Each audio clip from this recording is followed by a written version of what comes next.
maintenant, on va débuter notre émission sur les origines de la sunna, de la tradition islamique.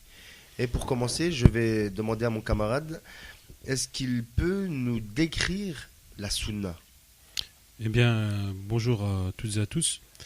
Effectivement, on peut décrire la sunna, c'est-à-dire la tradition du noble prophète sur la grâce et la paix.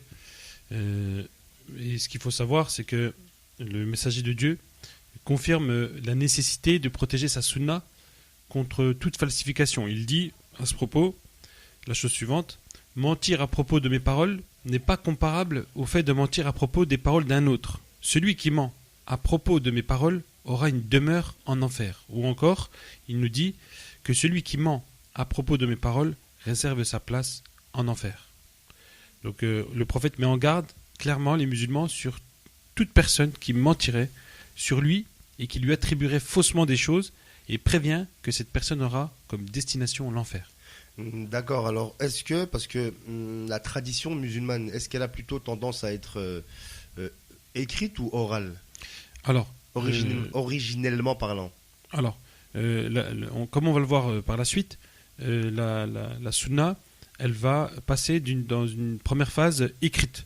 Et on va le voir tout de suite. Mais ce qu'il faut savoir, c'est que l'imam Ali, sur lui la paix, nous décrit un peu les différences, les quatre types de compagnons qui vont rapporter des paroles du noble prophète. Et en fait, on va s'apercevoir que finalement, cette tradition-là, elle va subir malheureusement des falsifications, puisque l'imam Ali nous dit que parmi ces quatre compagnons qui vont qui vont rapporter des paroles, il va y avoir l'hypocrite. Alors lui, c'est celui qui vit au temps du prophète, mais qui ne croit pas dans son cœur en l'islam, donc il va mentir. Il y a celui qui induit en erreur, c'est-à-dire qui a réellement entendu le prophète, mais qui a mal appris ce qu'il disait et s'en est abusé. Il y a celui qui va semer le doute, alors involontairement, certes, parce qu'il a entendu des choses du prophète. Il a entendu par exemple le prophète ordonner quelque chose, mais par la suite le prophète l'a interdite, sans que celui-ci ne s'en rende compte. Ou bien il l'a entendu défendre quelque chose, puis la permettre sans qu'il soit au courant qu'il y a eu un changement à un moment donné. Parce qu'il y a, au niveau des paroles du prophète, l'abrogé et l'abrogeant. Et donc, si on est avec le prophète au début de la mission et pas à la fin, on risque de transmettre des choses qu'il a abrogées par la suite. Et enfin, la dernière catégorie, ce sont les véridiques qui ont une bonne mémoire. C'est ceux qui ne disaient pas de mensonges, qui ont vécu avec le prophète depuis le début jusqu'à la fin, qui étaient des gens fidèles, avec des qualités exceptionnelles. En l'occurrence, on peut penser à des compagnons comme Abu Dar El-Rifari, qui est très connu pour sa véracité. D'accord, donc on voit par rapport aux catégories de compagnons, tous n'étaient pas aptes, on peut dire, à transmettre donc la parole du saint prophète. Est-ce qu'on a comment est-ce que l'imam Ali nous explique les modifications des hadiths?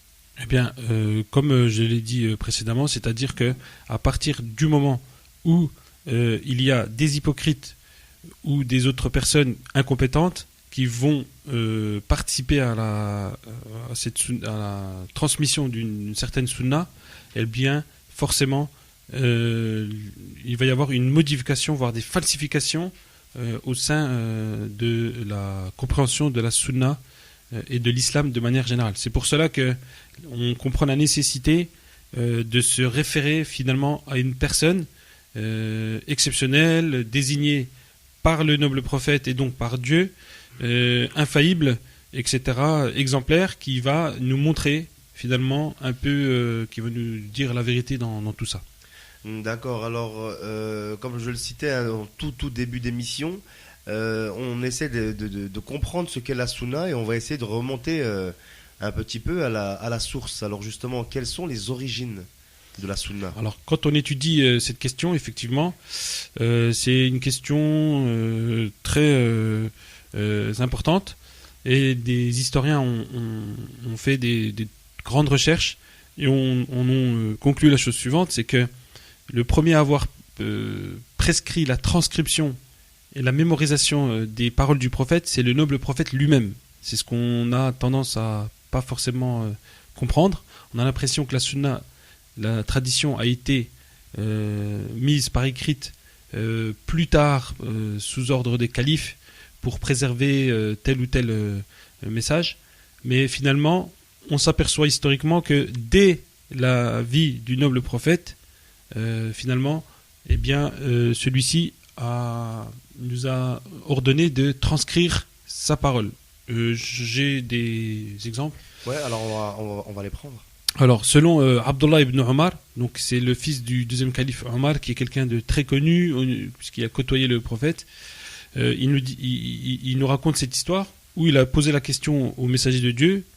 Nous avons dit au prophète: ô messager d'Allah, nous entendons de toi beaucoup de choses que nous ne nous rappelons pas. Pourrions-nous les transcrire, c'est-à-dire les mettre par écrit? Et le noble prophète a répondu: oui, écrivez-les donc.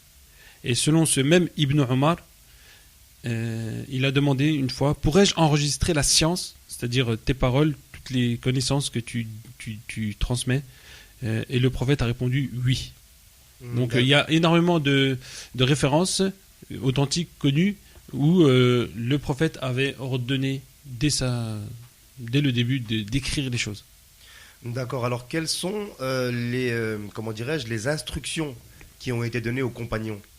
Alors, le noble prophète, sur la grâce et la paix, a fait un jour un discours dans lequel il a dit qu'Allah embellit tout homme qui, ayant entendu ma parole, la mémorise, la comprend et la transmet à ceux qui ne l'ont pas entendue, car un porteur de savoir pourrait n'avoir pas de savoir lui-même, et un porteur de savoir pourrait transmettre le savoir à quelqu'un qui serait plus instruit que lui.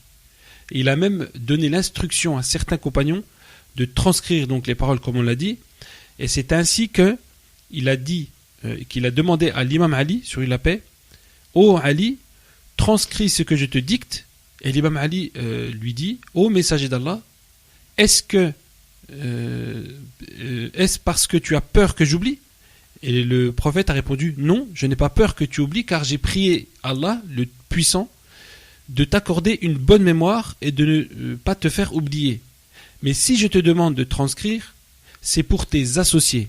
Et l'imam Ali s'est étonné en disant: et qui sont mes associés au prophète d'Allah? Et le noble prophète lui répondit: les imams issus de ta progéniture. Donc c'est quand même un récit qui est extrêmement important, c'est-à-dire qu'il va y avoir un héritage prophétique que l'imam Ali va être en mesure de transmettre aux imams de sa descendance, en l'occurrence à son fils, l'imam Hassan, puis l'imam Hussein, etc., jusqu'au dernier imam. D'accord, très bien. Alors, avant de passer à la suite, on peut se demander l'importance en fait de la transcription, puisqu'il me semble, on en parlait, le prophète, sur la grâce et la paix, demandait même à des prisonniers de guerre d'apprendre à lire et écrire aux musulmans. C'était certainement dans le but de la transcription. Bien sûr. Est-ce qu'on peut rappeler un petit peu l'événement, et puis comment ça se déroulait concrètement? Alors en fait, ça s'est passé à la fin de la première bataille de l'islam, bataille de Badr. Chaque prisonnier de guerre polythéiste qui savait lire et écrire, eh bien, on le libérait à condition d'apprendre à lire à 10 enfants musulmans, à lire et à écrire. C'est-à-dire que la capacité de la transmission du savoir dans l'écriture et la lecture était considérée chez les musulmans dès le début comme quelque chose, une valeur importante qui va permettre à un prisonnier d'être libre. Et donc le prophète était le premier à avoir incité à l'écriture en islam, ce qui contredit d'ailleurs les tenants de l'opinion qui attribuent au prophète lui-même l'interdiction de la transcription de ses paroles. Alors justement, par rapport à cette interdiction, est-ce que du temps du prophète, sur la grâce et la paix, et après cette question on fera notre courte pause coranique, est-ce que pendant l'époque du saint prophète, sur la grâce et la paix, eh bien il y avait déjà des recueils de ses propos? Bien sûr. Alors on peut en citer plusieurs qui existent. Oui, alors on t'écoute et puis après on fera notre petite pause. Voilà, donc c'est quand même très important de les mentionner, parce que quand on va se référer aux sources de la sunna, on se réfère à des sources qui ont eu lieu plusieurs siècles après la mort du noble prophète, et bizarrement on ne fait jamais mention de recueils qui ont été écrits à l'époque même du prophète. Et en l'occurrence on trouve un livre qui est intitulé Sahifat Ali, c'est-à-dire c'est un livre, comme, étant donné qu'il a été écrit par l'imam Ali, que c'est lui qui l'a écrit, eh bien il porte ce nom-là, les feuillets de Ali. Et il traite en l'occurrence de plusieurs choses, et en l'occurrence de la raison, de l'intelligence, c'est-à-dire ce qu'on appelle en arabe le aql. On trouve aussi Sahifat el-Madani, qui est un serviteur du prophète. C'est aussi un feuillet qui contient des traditions, des statuts, voilà, comment on va juger telle affaire, sur quelle base le droit va être imposé, etc. Et enfin, on peut citer Sahifa, le fameux Abdullah ibn Omar, que j'ai cité précédemment, que lui-même a intitulé ce feuillet Es-Sadiqa, donc les véridiques. Et donc il comprend environ 1000 paroles du prophète, et l'auteur dit dans son recueil: j'écrivais tout ce que j'entendais du messager d'Allah en vue de les mémoriser. Les Quraysh plutôt, c'est-à-dire les idolâtres de la Mecque, m'ont interdit de continuer en prétextant: tu écris tout ce que tu entends du messager d'Allah. Or le messager d'Allah est un être humain qui parle aussi bien lorsqu'il est en colère que lorsqu'il est content. Donc on voit qu'il y a eu une tentative de censure parce que ça n'allait pas dans le sens de certains intérêts. Voilà. Alors avant de passer à la suite, on voulait simplement terminer donc un propos du saint prophète, sur la grâce et la paix, par rapport à l'autorisation de transcrire les hadiths. Et effectivement, on a cité donc 3 recueils de paroles du noble prophète qui ont été écrits durant sa vie, et on a parlé de ce fameux Sahifa Abdullah ibn Omar, c'est-à-dire le feuillet d'Abdullah ibn Omar. On a dit qu'il a subi une certaine censure des idolâtres mécois, des Quraysh, et donc qui prétextait que le message de Dieu étant un être humain soumis à la colère, ces paroles vont pas forcément être importantes.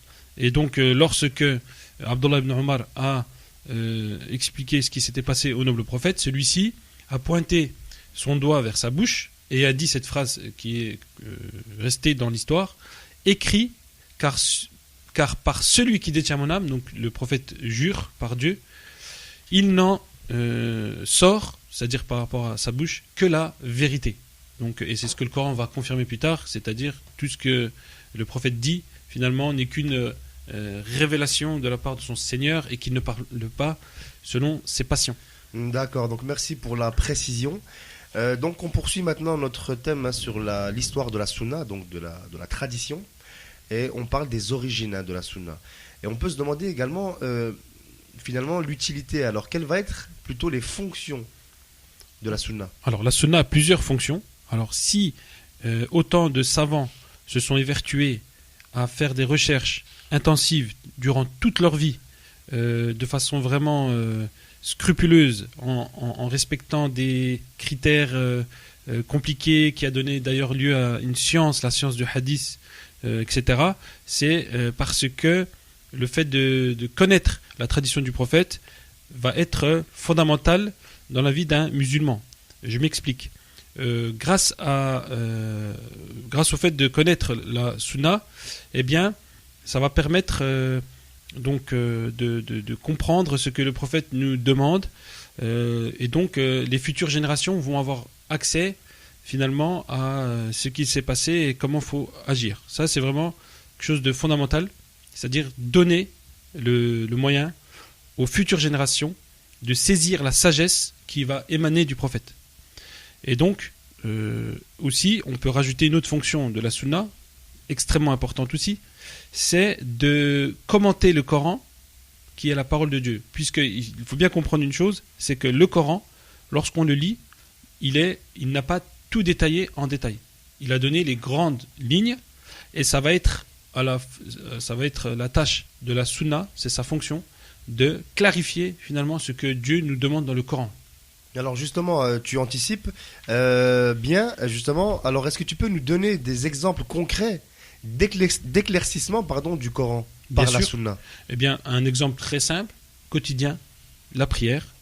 Oui. Dieu dans le Coran nous dit par exemple à la sourate 29 verset 45, la prière détourne des turpitudes et du mal, invoquer Allah est un devoir capital par exemple, ou à la sourate 2, sourate 2 verset 110, accomplissez la salat, c'est-à-dire la prière, et acquittez la zakat, c'est-à-dire l'aumône légale, et tout ce que vous avancez de bien pour vous-même, vous le retrouverez auprès d'Allah, car Allah voit parfaitement ce que vous faites. C'est-à-dire que ces injonctions de Dieu à la prière, donc nous sont transmises par donc on peut lire dans le Coran ces injonctions de pratiquer la prière, mais on ne sait pas comment. Ah, donc les modalités, comment se pratique Bien concrètement sûr. la prière. Bien sûr, et là c'est le rôle du noble prophète de finalement préciser précisément en détail comment on va pratiquer tout ça.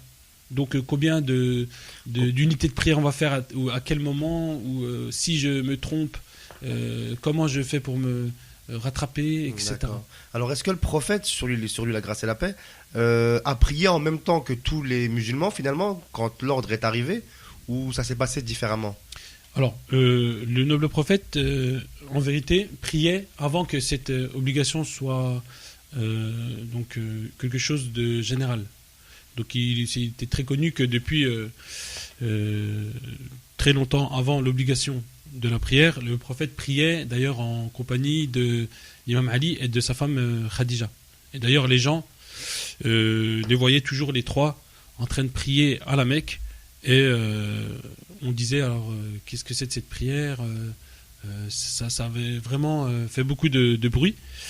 Bref, et cette prière-là va être finalement légiférée, rendue obligatoire très longtemps, un certain temps après le début de la révélation, lors du fameux voyage nocturne. D'accord. Lorsque le prophète, si tu peux expliquer à quel moment? Alors à ce moment-là, donc le prophète va effectuer le voyage nocturne après avoir subi de grosses persécutions de la part des idolâtres mécois qui vont lui faire subir le martyre. Et Dieu, donc, par miséricorde, va l'inviter à se rapprocher de lui durant une nuit. Donc, l'histoire, on la connaît. Donc, il va se présenter tout d'abord à la Kaaba, prendre le cheval ailé, Al-Buraq, et se retrouver à Jérusalem. Et cette partie du voyage s'appelle Al-Isra, c'est-à-dire le voyage nocturne. Et le Mi'raj, c'est-à-dire l'ascension nocturne, se fait à partir de Jérusalem jusqu'aux cieux. Et pour la petite histoire, finalement, si on s'aperçoit que les différents rites qui nous sont imposés en islam, en général, Dieu envoyait l'ange Gabriel pour les transmettre au noble prophète et pour les rendre obligatoires. Et dans le cas de la prière, on s'aperçoit que Dieu convoque personnellement le noble prophète pour lui donner donc cette obligation, ce qui montre en vérité l'importance qu'a la prière au sein de la religion musulmane. D'accord, très bien. Donc on arrive à la fin de notre émission et on explique justement en quoi la sunna éclaircit le Coran. Donc tu nous as donné l'exemple de la prière. Est-ce qu'on peut citer encore un petit dernier exemple justement avant de conclure notre thème du jour sur l'histoire de la sunna? Bien sûr, donc il y a énormément d'autres exemples. En vérité, c'est vrai pour tout ce qui va être rendu obligatoire dans le Coran, en l'occurrence le jeûne du mois de Ramadan, qui est prescrit dans le Coran à la sourate 2, verset 183, où Dieu dit aux croyants, donc il s'adresse aux croyants, nous vous avons prescrit le jeûne es-siyam, donc en arabe. Et c'est également le prophète qui va enseigner aux musulmans à quel moment on va commencer le jeûne, combien de temps est-ce qu'il va durer, est-ce qu'il est permis, est-ce qu'il n'est pas permis de faire durant ce jeûne, ce qui va finalement rompre, être une cause de rupture du jeûne, etc., etc. Donc on a vraiment besoin de la sunna, mais encore faut-il que cette sunna soit connue. Vraie. Allahumma inni as'aluka wa atawajjahu ilayk binabiyyika nabiyyir rahman Muhammadin sallallahu alayhi wa